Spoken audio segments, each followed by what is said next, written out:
नमस्कार मित्रांनो, मी ॲडव्होकेट शंकर शिंदे तुमचे स्वागत करतोय.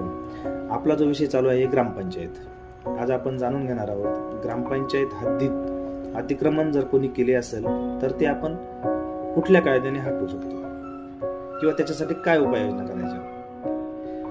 तर बऱ्याचदा काय होतं मित्रांनो, ग्रामपंचायत हद्दीत कोणी जर अतिक्रमण केले असेल तर सर्वात आधी एक गोष्ट लक्षात घ्या, हे फक्त चुकीचे नाही तर हा कायद्याने गुन्हा आहे. महाराष्ट्रात अशा गुन्ह्यांसाठी मुख्य कायदा आहे महाराष्ट्र ग्रामपंचायत अधिनियम 1958 आणि या कायद्यानुसार ग्रामपंचायतीला काही विशेष अधिकार या बाबतीत दिलेले आहे आणि यानुसार ग्रामपंचायत सदरचे जे अतिक्रमण आहे ते काढू शकते.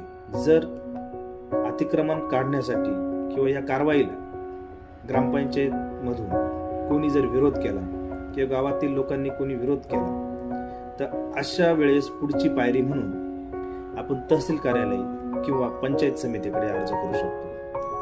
प्रकरण जर गंभीर असेल तर त्या बाबतीत आपण सिव्हिल कोर्टाकडेही त्याविषयी आपण दाद मागू शकतो.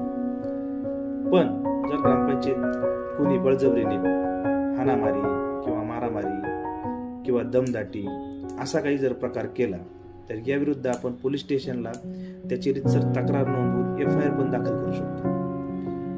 आणि यानुसार सरकारची जागा ही कोणाची खाजगी मालमत्ता नाही, त्यामुळे अशी जागा जर कोणी बेकायदेशीररित्या कब्जा करून जर बळकावण्याचा प्रयत्न करत असेल ग्रामपंचायतीमध्ये तर त्याविरुद्ध आपण आवाज उठवणं गरजेचं आहे आणि ते वेळेत रोखणं पण गरजेचं आहे.